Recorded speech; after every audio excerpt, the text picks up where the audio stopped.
రాజశేఖర రెడ్డి గారి దగ్గర నుంచి వాళ్ళ అబ్బాయి జగన్మోహన్ రెడ్డి, వాళ్ళ అమ్మాయి షర్మిల గారు, వీళ్ళందరూ కూడా దొంగలే. కన్న తల్లిదండ్రులకు తెలియదండి కొడుకు ఎలాంటి వాడు అనేది. ఆవిడకి ఇంతకుముందు తెలియదండి అన్నయ్య ఎలాంటి వాడు అని. అవినాష్ రెడ్డిని ఎంపీగా గెలిపించుకున్నారు అక్కడ. షర్మిల మాత్రం నమ్మలేదు.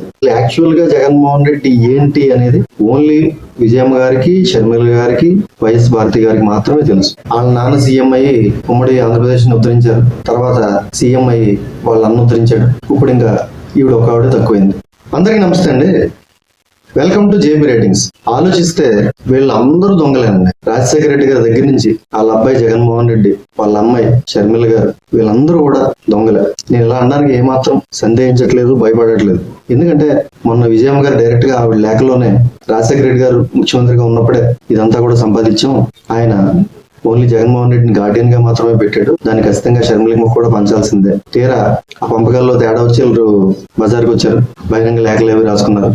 అయితే ఆ పంచుకోవాలనుకున్నది మొత్తం కూడా దోచుకున్న సొమ్ము. వీళ్ళందరూ దొంగలని ఎందుకు అంటున్నారంటే, ఇప్పుడు ఒకడు ఏదో తప్పని చేసేసి అది బయట ప్రపంచంలో సొసైటీకి తెలియకుండా వాడు సీక్రెట్ గా మెయింటైన్ చేస్తూ ఉంటాడు. వాళ్ళ ఒరిజినల్ క్యారెక్టర్ ఏంటి, వాళ్ళ నేచర్ ఏంటి, అసలు వాళ్ళు ఎలాంటి వాళ్ళు, మనిషిగా వాళ్ళు ఏంటి, ఇవన్నీ కూడా ఖచ్చితంగా ఇంట్లో తల్లిదండ్రులకు తెలుస్తుంది, భార్యకి తెలుస్తుంది, తోడబుట్టిన వాళ్ళకి తెలుస్తుంది. కన్న తల్లిదండ్రులకు తెలియదండి కొడుకు ఎలాంటి వాడు అనేది. ఎందుకంటే చిన్నప్పటి నుంచి ఏ టైంలో ఎలా బిహేవ్ చేస్తున్నాడు, ఎలాంటి పనులు చేస్తున్నాడు, అతని మెంటాలిటీ ఏంటి, అసలు సైకాలజీ ఏంటి, మంచోడా చెడ్డోడా కూడా తెలుస్తుంది వాళ్ళకి. అంటే నా కొడుకు చెడ్డోడు అని చెప్పి ఏ తల్లిదండ్రులు చెప్పకపోవచ్చు, కానీ మంచి చెడు అనేది చెప్పాల్సి వచ్చినప్పుడు మాత్రం వాడు మంచోడా చెడ్డోడా అని ఖచ్చితంగా వాళ్ళు చెప్పగలుగుతారు. తోడబుట్టిన చెల్లెలు ఉంది, ఆవిడకి ఇంతకుముందు తెలియదండి అన్నయ్య ఎలాంటి వాడు అని. అసలు చిన్నప్పటి నుంచి చూసింది కదా. నేను చెప్పేది వాస్తవం కదా, మీరు ఒకసారి ఆలోచించండి అందరూ. ఖచ్చితంగా ఫస్ట్ నుంచి అన్నయ్య ఎలాంటి వాడు అని చెప్పి షర్మిల గారికి తెలుసు కదా, కొడుకు ఎలాంటి వాడు అనేది విజయలక్ష్మి గారికి తెలుసు కదా.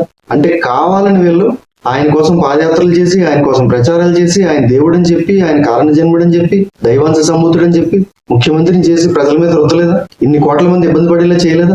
ఇన్ని వందల వేల లక్షల కోట్ల ప్రజాధనం దోచుకునేలా చేయలేదా? అంటే వాళ్ళు లాభపడినంత వరకు, వాళ్ళ మధ్య గొడవలు లేనంత వరకు, వాళ్ళు పంచుకున్నంత వరకు అతను మంచోడు. తర్వాత సడన్ గా చెడ్డోడు అయిపోయాడు. ఒక తానులో ముక్కలే కదా వీళ్ళంతా. అదే ఫ్యామిలీ నుంచి వచ్చి, అదే తప్పుల్లో భాగమయ్యి, అదే అన్నగారి కోసం పాదయాత్ర చేసి, అదే అన్నగారిని సీఎం అని చేసి, తర్వాత పదవి ఇవ్వలేదని, పట్టించుకోలేదని, ఆస్తిలో వాటాలు పంచలేదని బయటకు వచ్చేసి వ్యతిరేకంగా మాట్లాడితే ఈవిడ మంచివాడు ఎలా అయిపోద్ది, ఆయన ఒక్కడే చెడ్డని ఎలా అయిపోతాడు? అందుకే ప్రజలు షర్మిలను కూడా నమ్మలేదు. వివేకానంద రెడ్డి గారి హత్యలో భాగం ఉంది, అతనే చేయించాడు అని చెప్పి అభియోగాలు ఉన్నా కూడా అవినాష్ రెడ్డిని ఎంపీగా గెలిపించుకున్నారు అక్కడ. షర్మిలను మాత్రం నమ్మలేదు. అంటే జగన్మోహన్ రెడ్డితో పాటు ఫ్యామిలీ మెంబర్స్ అయిన విజయమ్మ గారికి కానీ షర్మిలకు కూడా క్రెడిబిలిటీ లేదు, విశ్వసనీయత లేదు, విలువలు విశ్వసనీయత వీళ్ళకు కూడా లేవని ప్రజలు నమ్మారు. అందుకే షర్మిలను కూడా ఓడించేశారు. అసలు ఆవిడ ఏ సోర్సు లేక కాంగ్రెస్ లోకి వెళ్ళింది, కానీ కాంగ్రెస్ క్యాడర్ కానీ కార్యకర్తల దగ్గర నుంచి నాయకుల దాకా అందరూ కూడా ఇప్పుడు వైసీపీలో ఉన్నారు. దాంట్లో ఇప్పుడు చాలా మంది మిగిలిన వాళ్ళంతా కూడా జనసేనలోకి వెళ్ళిపోయారు, టీడీపీలోకి వెళ్ళిపోయారు. ఈ లాస్ట్ కి మిగిలిన కొద్దిమంది ఇప్పుడు జగన్ వెనకాల తిరుగుతున్నారు. వాళ్ళు ఇప్పుడు మళ్ళీ కాంగ్రెస్ లోకి వచ్చినా పెద్ద ఉపయోగం లేదు. షర్మిల ఎప్పటికీ ముఖ్యమంత్రి అయ్యే అవకాశం లేదు. ఎందుకంటే వాళ్ళ అన్నయ్య ముఖ్యమంత్రి అయితే ఏం చేస్తాడని చెప్పి ఆల్రెడీ ప్రజలు చూశారు. వాళ్ళ నాన్నగారు ముఖ్యమంత్రి అయితే ఏం చేస్తాడు, కొడుకు ఎలా దోచి పెడతాడు, ఎలా సంపాదించి పెడతాడని కూడా ఆల్రెడీ ప్రజలు చూశారు. అందువల్ల ఆవిడ ఎంత కలలు కన్నా, ఎన్ని రోజులు ట్రై చేసినా, ఎంత ప్రయత్నించినా, ఎంత వెయిట్ చేసినా కూడా ఆవిడ ముఖ్యమంత్రి అయ్యే అవకాశం ఎప్పటికీ లేదు. నాకు తెలిసి షర్మిల కనీసం ఎమ్మెల్యేగా కానీ ఎంపీగా కానీ కూడా గెలిచే అవకాశం లేదని నేను నమ్ముతున్నాను. ఎందుకంటే ఆ ఫ్యామిలీ మొత్తం ఏంటనేది ప్రజలకు తెలిసిపోయింది. 5 సంవత్సరాలు ఏమైందండి షర్మిల గారు? 5 సంవత్సరాలు ఏపీలో ఎన్ని అరాచకాలు జరిగినాయి. ఆ మద్యం కుంభకోణాల గురించి కానీ, ఆ చీప్ లిక్కర్ గురించి కానీ, ఆ విద్యా వ్యవస్థ గురించి కానీ, ఆ స్కాముల గురించి కానీ, భూదోపిడీల గురించి కానీ, బూతుల గురించి కానీ, 33,000 ఎకరాలు ఇచ్చిన అమరావతి రైతుల గురించి కానీ ఎప్పుడైనా ఆవిడ 4 సంవత్సరాల పైన మాట్లాడిందా?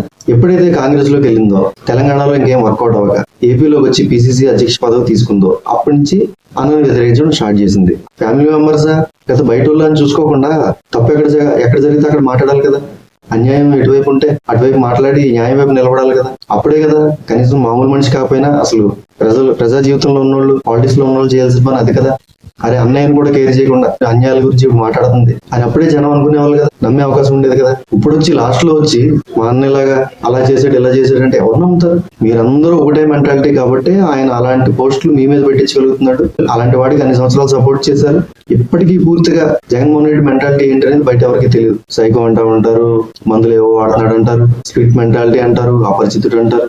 ఇలా రకరకాలుగా ఆయన గురించి అన్ని నెగిటివ్ చెప్తుంటారు, కానీ అసలు యాక్చువల్ గా జగన్మోహన్ రెడ్డి ఏంటి అనేది ఓన్లీ విజయమ్మ గారికి, షర్మిల గారికి, వైఎస్ భారతి గారికి మాత్రమే తెలుసు. వాళ్ళు చెప్తేనే ఆయన గురించి మనకి ఏంటని తెలుస్తుంది. అప్పటిదాకా పూర్తిగా జగన్మోహన్ రెడ్డి గురించి ఎవరికీ తెలియదు. సో ఫస్ట్ నుంచి కూడా, చిన్నప్పటి నుంచి కూడా జగన్మోహన్ రెడ్డి నేచర్ ఏంటి అనేది తెలుసున్నది వీళ్ళకే. అలాంటి వీళ్ళే అతని గురించి ఎప్పుడు బయట పెట్టకుండా వాళ్ళ స్వార్థం కోసం, వాళ్ళ కుటుంబం బాగుపడడం కోసం, వాళ్ళు మాత్రం బాగుండడం కోసం, వాళ్ళు మాత్రం సంపాదించుకోవడం కోసం ప్రజల్ని దారుణంగా మోసం చేసి ప్రజల్ని చాలా దారుణంగా దోచేశారు. సో అందువల్ల షర్మిల గారు కూడా అదే తానులో మొక్క. వీళ్ళందరూ కూడా దొంగలే. ఎప్పటికీ వీళ్ళని ప్రజలైతే నమ్మరు. నేను ఖచ్చితంగా అసలు నమ్మను. షర్మిల గారిని కూడా నమ్మాల్సిన అవసరం లేదు.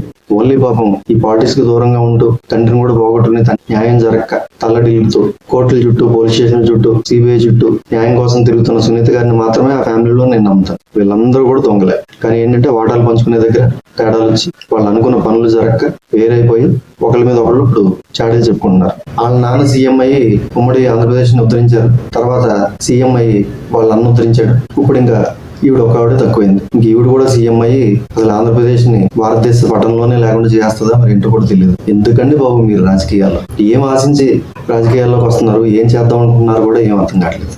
ఉంటాను. బాయ్.